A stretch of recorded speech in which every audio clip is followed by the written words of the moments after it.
ভগবদ্গীতার নবম অধ্যায়ের রাজবিদ্যা রাজগুহ্য যোগের 22 নম্বর শ্লোকের ব্যাখ্যা। অনন্যা চিন্তয়ন্তো মাং ये জনাঃ পরিউপাসতে তেষাং নিত্যভিযুক্তানাং যোগক্ষেমং বহাম্যহম। অনন্যা অনন্য, চিন্তয়ন্ত চিন্তা করতে করতে, মাম আমাকে, ইয়ে যে, জনা ব্যক্তিগণ, পরিউপাসতে যথাযথভাবে আরাধনা করেন, তেষাম তাদের, নিত্য সর্বদা, অভিযুক্তানাং ভগবত ভক্তিতে যুক্ত, যোগক্ষেমম ভগবত স্বরূপ প্রাপ্তিকে বলা হয় যোগ, ক্ষেম ভগবত প্রাপ্তির জন্য কৃত সাধনের রক্ষা করাকে বলা হয় ক্ষেম।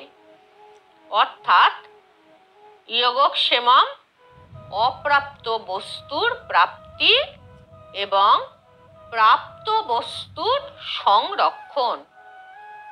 বহামি বহন করি, অহম আমি।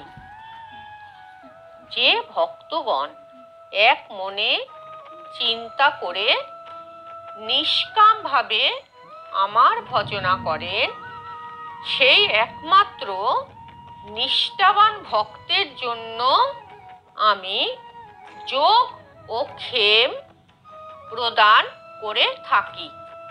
অর্থাৎ তাদের সমস্ত অপ্রাপ্ত বস্তু আমি অর্থাৎ ভগবান বহন করে এবং তাদের প্রাপ্ত বস্তুর সংরক্ষণ করি। যিনি কৃষ্ণ ভাবনা ছাড়া এক মুহূর্ত থাকতে পারেন না, তিনি শ্রবণ, কীর্তন, স্মরণ, বন্দন, অর্চন প্রভৃতির দ্বারা ভক্তিপরায়ণ হয়ে শ্রীকৃষ্ণের স্মরণ ছাড়া অন্য কিছুই করেন না। ভক্তির এই সমস্ত ক্রিয়া পরম মঙ্গলময় এবং পারমার্থিক শক্তি সম্পন্ন, যার ফলে ভক্ত আত্ম উপলব্ধিতে পূর্ণতা লাভ করতে পারেন। তখন তাঁর একমাত্র অভিলাষ হয় ভগবানের সঙ্গ লাভ করা। এই প্রকার ভক্ত অনায়াসে নিঃসন্দেহে ভগবানের সান্নিধ্য লাভ করেন। একে বলা হয় যোগ। ভগবানের কৃপার ফলে এই ধরনের ভক্তদের আর কখনো এই জড় জাগতিক বদ্ধ জীবনে ফিরে আসতে হয় না। ক্ষেম কথাটির অর্থ হচ্ছে ভগবানের কৃপাময় সংরক্ষণ।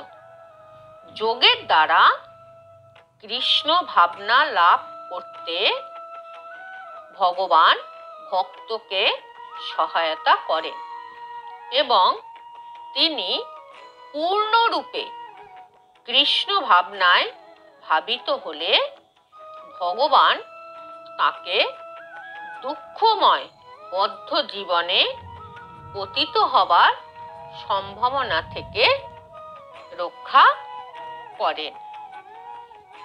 আজ এ পর্যন্তই।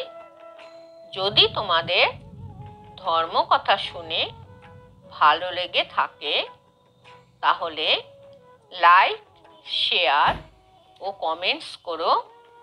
চ্যানেলটি সাবস্ক্রাইব করো, বেল বাটনটি প্রেস করো যাতে নতুন অডিও তোমাদের কাছে পৌঁছতে পারে।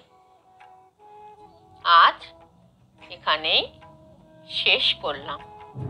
হরি ওম।